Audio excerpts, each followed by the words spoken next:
Friends, daily ஃபுட்ஸில் இன்றைக்கான recipe செய்ய போகிறோன்னா மோர் குழம்பு தாங்க செய்ய போகிறோம். மோர்னாலே நிறைய பேருக்கு பிடிக்கும். நம்ம கொஞ்சம் டிஃப்ரெண்ட் ஸ்டைலில் வந்து மோர் குழம்பு செய்ய போகிறோம். நீங்கள் இந்த மாதிரி மோர் குழம்பு செய்ய போகிறீங்கன்னா என் வீடியோவை ஸ்கிப் பண்ணாமல் பாருங்கள். அப்போ தான் உங்களுக்கு புரியும். உண்மையிலே செம்ம டேஸ்ட்டாக இருக்கும். நீங்களும் செஞ்சு பாருங்கள்.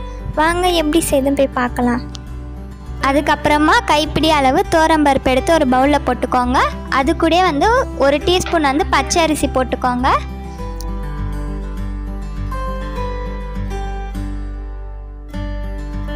அதே பவுல்லையே 1 டீஸ்பூன் ஜீரகம் ஆட் பண்ணிடுங்க. அதுக்கப்புறமா தண்ணி ஊற்றி 2 மணி நேரம் ஊற வைங்க.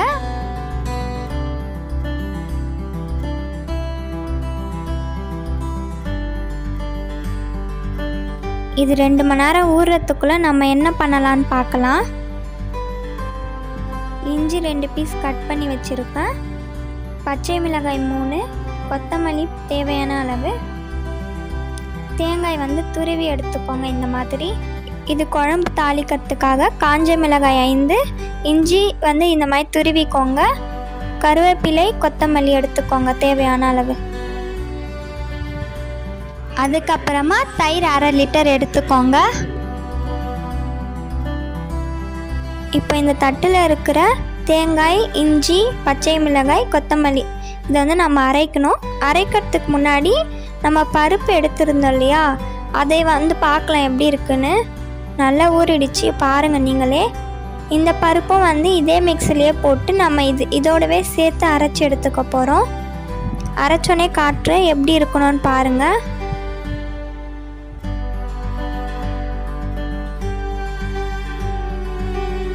நான் அரைச்சி எடுத்துகிட்டு வந்துட்டேன் பாருங்கள். இந்த மாதிரி அரைச்சிக்கோங்க. அதுக்கப்புறம் என்ன பண்ணலான்னு பார்க்கலாம். இப்போ நம்ம தயிர் எடுத்துருந்தோம்ல, அதை நல்லா கரைச்சிக்கோங்க. கட்டி கட்டியாக இருக்கும் தயிர். இந்த கட்டிலாம் போகணும். அந்த மாதிரி நல்லா மிக்ஸ் பண்ணுங்கள். கொஞ்சம் விடாமல், கை விடாமல் மிக்ஸ் பண்ணுங்கள். அப்போ தான் கட்டி கட்டியாக இருக்கிறதெல்லாம் போவோம். அதுக்கப்புறமா நம்ம அரைச்சி வச்சுருந்தோம் இல்லையா, இதை இதிலையே ஊற்றிடுங்க. இந்த தயிரில் ஊற்றுங்க. இதையே ஊற்றுனதுக்கப்புறமா ரொம்ப கட்டியாக இருக்கும். அதனால் கொஞ்சம் தண்ணியும் சேர்த்து ஊற்றிடுங்க. கொஞ்சம் நிறையவே ஊற்றுங்க தண்ணி, ஏன்னா ரொம்ப கட்டியாக இருக்கும். அதனால் தண்ணி ஊற்றுனதுக்கப்புறமா நல்லா மிக்ஸ் பண்ணுங்க.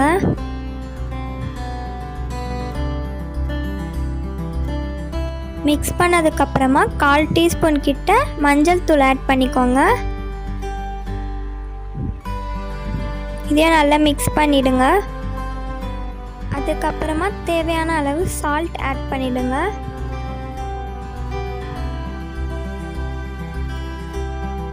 அதுக்கப்புறமா காரத்துக்கு ஏற்ற அளவு சில்லி பவுடர் ஆட் பண்ணிடுறேன்.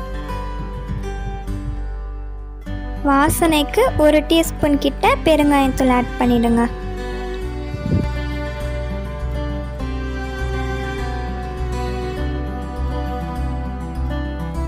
இப்போ எல்லாத்தையுமே நல்லா மிக்ஸ் பண்ணுங்க.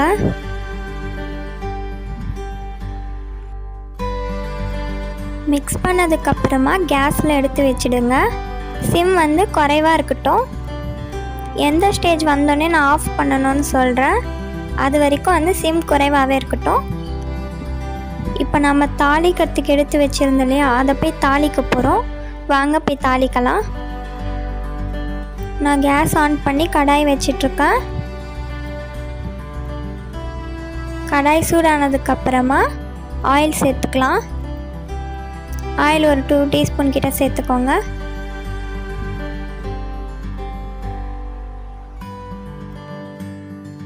ஆயில் நல்லா ஹீட் ஆனதுக்கப்புறமா கடுகு சேர்த்துக்கலாம். கடுகு வெடிஞ்சதுக்கப்புறமா காஞ்ச மிளகாய் சேர்த்துக்கலாம். அதுக்கப்புறமா துருவின இஞ்சியை சேர்த்துக்கலாம். இப்போ கொஞ்சம் மிக்ஸ் பண்ணுங்கள். இஞ்சி கொஞ்சம் கலர் சேஞ்ச் ஆகணும். அந்தளவுக்கு நல்லா மிக்ஸ் பண்ணுங்கள். இந்த மாதிரி கலர் சேஞ்ச் ஆகணும். சேஞ்ச் ஆனதுக்கப்புறமா கருவேப்பிலை, கொத்தமல்லி ஆட் பண்ணிடலாம். இதையும் கொஞ்சம் நேரம் மிக்ஸ் பண்ணிவிடுங்க. அவ்வளோதான், வறுத்துட்டோம். அதுக்குள்ளே தயிர் எப்படி இருக்குன்னு போய் பார்க்கலாம்.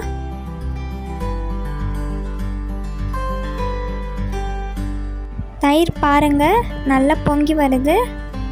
இப்போ நல்லா மிக்ஸ் பண்ணிடலாம். இந்த மாதிரி ஸ்டேஜ் வரணும் தயிர். இந்த மாதிரி ஸ்டேஜ் வந்ததுக்கப்புறமா நம்ம கேஸ் ஆஃப் பண்ணிடலாம்.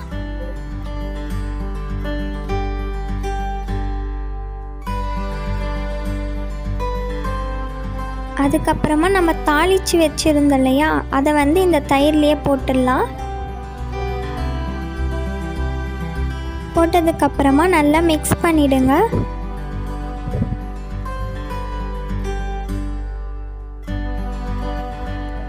அவ்வளோதாங்க, நம்மளுடைய மோர் குழம்பு ரெடி ஆயிடுச்சுங்க. நீங்களும் இந்த மாதிரி ட்ரை பண்ணி பாருங்கள்.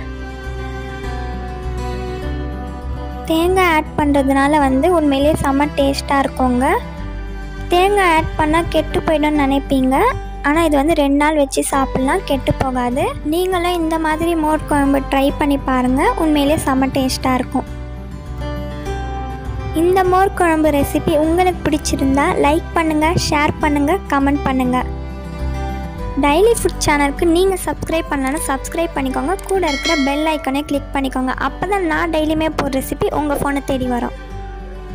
தேங்க்யூ, பாய்.